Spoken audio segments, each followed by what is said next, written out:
আপনি নতুন করে আমির নির্বাচিত হয়েছেন, আপনার অনুভূতি জানতে চাই। আর গতকালকে বিএনপি তাদের দলীয় মনোনয়ন ঘোষণা করেছে বিভিন্ন সংগঠনের, আপনারা কবে করতে যাচ্ছেন? প্রথম প্রশ্ন হলো, আমি আমির নির্বাচিত হয়েছি না? আমি আমির নির্বাচিত হইনি। আমার সহকর্মীরা আমার উপর একটা দায়িত্বের ভার অর্পণ করেছে। এই দায়িত্বটা বড় ভারী। আপনারা দোয়া করবেন দেশ এবং দিনের জন্য। এই দায়িত্ব পালনে আল্লাহ যেন আমাকে সাহায্য করেন। আর পাশাপাশি আমি আপনাদেরও সহযোগিতা চাই। বিএনপি তারাও চূড়ান্ত তালিকা প্রকাশ করেনি। আমি দেখেছি 237টা আসনে তারা তালিকা প্রকাশ করেছেন, আবার প্রশ্নোত্তরে বলেছেন এটি চূড়ান্ত নয়, এর মধ্যেও পরিবর্তন আসতে পারে। আমরা কিন্তু 1 বছর আগেই প্রায় এই তালিকা বিভিন্নভাবে আঞ্চলিকভাবে আমরা এটা জানিয়ে দিয়েছি। চূড়ান্ত তালিকাটা সময় মতো আমরা ইনশাল্লাহ কেন্দ্রের পক্ষ থেকে ঘোষণা করব। তবে যেহেতু আমরা একা ইলেকশন করব না, আরও অনেককে আমরা ধারণ করব, দেশ এবং জাতির স্বার্থে সব দিক বিবেচনা করেই চূড়ান্তভাবে যথাসময় ইনশাল্লাহ আমরা প্রার্থী ঘোষণা। গত মাসের 19 তারিখ আমি উমরার উদ্দেশ্যে দেশ থেকে বের হয়েছিলাম।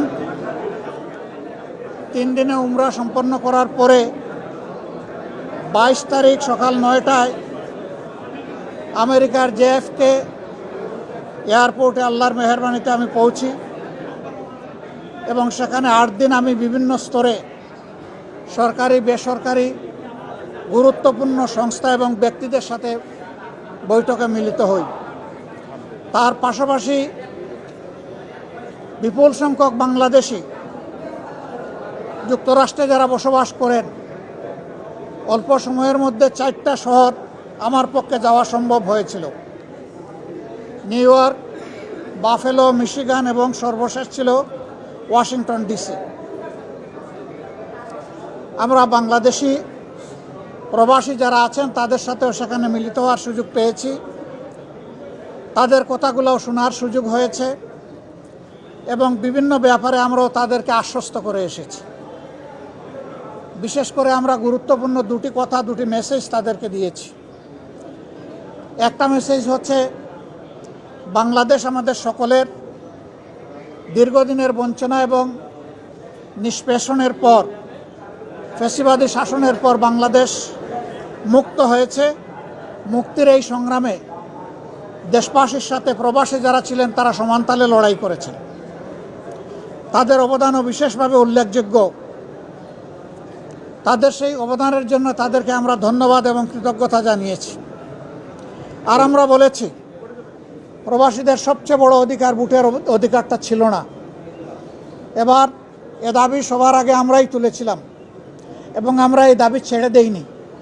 আমরা এই দাবি নিয়ে প্রধান উপদেষ্টা, নির্বাচন কমিশন সহ গুরুত্বপূর্ণ সকল জায়গায় প্রবাসীদের হয়ে কথা বলেছি। আমরা সরকার এবং নির্বাচন কমিশনকে ধন্যবাদ জানাই। এই প্রথমবারের মতো ব্যাপক ভিত্তিক বিদেশিদেরকে ভোটার তালিকায় যারা প্রবাসী আমাদের, তাদেরকে সম্পৃক্ত করার তারা উদ্যোগ নিয়েছেন। কিন্তু সেখানে কিছু সমস্যা রয়ে গিয়েছে। অক্টোবরের 30 তারিখ পর্যন্ত সময় বেঁধে দেওয়া হয়েছিল। এই সময়ের ভিতরে যে সফটওয়্যার এখানে ইনস্টল করা হয়েছে এটা ফাংশন করে নাই প্রপারলি, যার কারণে আগ্রহ থাকা সত্ত্বেও, চেষ্টা থাকা সত্ত্বেও অনেকেই কিন্তু ভোটার হতে পারেননি। আমাদের দাবি থাকবে নির্বাচন কমিশনের কাছে কমপক্ষে আরও 15 দিন এই সময় বর্ধিত করা হোক এবং যে জটিলতাগুলো রয়েছে সেগুলা সহজ করে তাদেরকে ভোটার হওয়ার সুযোগ তৈরি করে দেওয়া হোক। আরও কিছু সমস্যা আছে, কিছু শর্ত জুড়ে দেওয়া হয়েছে।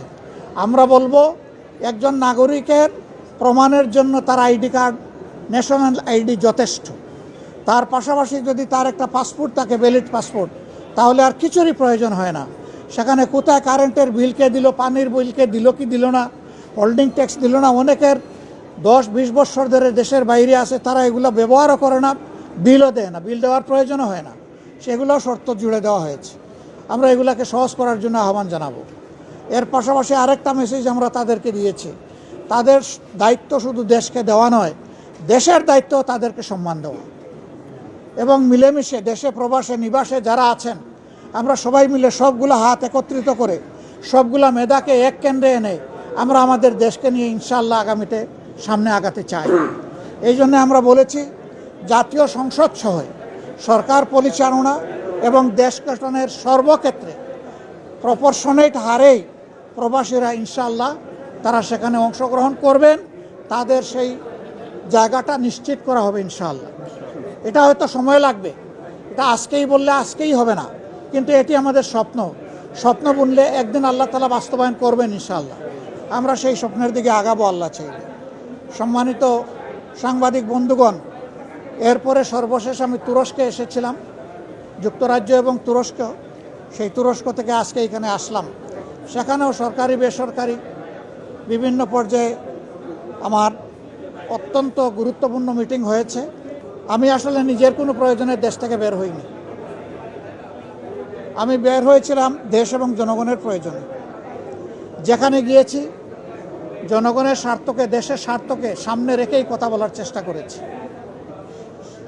এবং যেখানে গিয়েছি একটা কথা বলার চেষ্টা করেছি যে দুনিয়ার সকলের সাথেই আমরা সম্মানজনক সম্পর্ক চাই। এই সম্পর্কটা হবে মিউচুয়াল রেসপেক্ট এবং ইকুইটির ভিত্তিতে। আলহামদুলিল্লাহ, আমরা যত জায়গায় গিয়েছি তাদের অ্যাপ্রিসিয়েশন আমরা পেয়েছি। তারাও মন খুলে আমাদের সাথে কথা বলেছেন, আমরাও মন খুলে আমাদের সবগুলা বিষয় তাদের সাথে শেয়ার করেছি। আপনি নতুন করে আমির নির্বাচিত হয়েছেন, আপনার অনুভূতি জানতে চাই। আর গতকালকে বিএনপি তাদের দলীয় মনোনয়ন ঘোষণা করেছে বিভিন্ন সংগঠনের, আপনারা কবে করতে যাচ্ছেন এই দুইটা যদি একটু বলেন। আলহামদুলিল্লাহ, প্রথম প্রশ্ন হলো আমি আমির নির্বাচিত হয়েছি না, আমি আমির নির্বাচিত হইনি। আমার সহকর্মীরা আমার উপর একটা দায়িত্বের ভার অর্পণ করেছে। এই দায়িত্বটা বড় ভারী। আপনারা দোয়া করবেন দেশ এবং দিনের জন্য এই দায়িত্ব পালনে আল্লাহ যেন আমাকে সাহায্য করেন। আর পাশাপাশি আমি আপনাদেরও সহযোগিতা চাই। বিএনপি তারাও চূড়ান্ত তালিকা প্রকাশ করেনি। আমি দেখেছি 237টা আসনে তারা তালিকা প্রকাশ করেছেন, আবার প্রশ্ন উত্তরে বলেছেন এটি চূড়ান্ত নয়, এর মধ্যেও পরিবর্তন আসতে পারে। আমরা কিন্তু 1 বছর আগেই প্রায় এই তালিকা বিভিন্নভাবে আঞ্চলিকভাবে আমরা এটা জানিয়ে দিয়েছি। চূড়ান্ত তালিকাটা সময় মতো আমরা ইনশাল্লাহ কেন্দ্রের পক্ষ থেকে ঘোষণা করব। তবে যেহেতু আমরা একা ইলেকশন করব না, আরও অনেককে আমরা ধারণ করব, দেশ এবং জাতির স্বার্থে সব দিক বিবেচনা করেই চূড়ান্তভাবে যথাসময় ইনশাল্লাহ আমরা প্রার্থী ঘোষণা করব।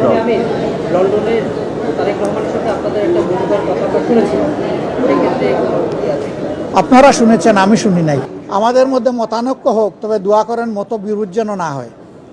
মতের ভিন্নতা থাকবে, এটাই গণতন্ত্রের সৌন্দর্য। সব দল তো এক দল নয়, সবগুলা দল ভিন্ন ভিন্ন, তাদের দৃষ্টিভঙ্গিতেও কিছু পার্থক্য থাকবে, এটাই স্বাভাবিক।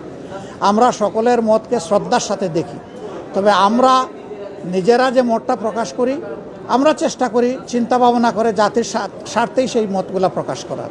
অতএব মতানৈক্য এটা ডেমোক্রেসির সৌন্দর্য। এটার জন্য এখানে বিরোধ লেগে গেছে অথবা অনেককে একেবারে দেশ অস্থির হয়ে গেছে, আমরা এটুকু চিন্তা করতে রাজি নই।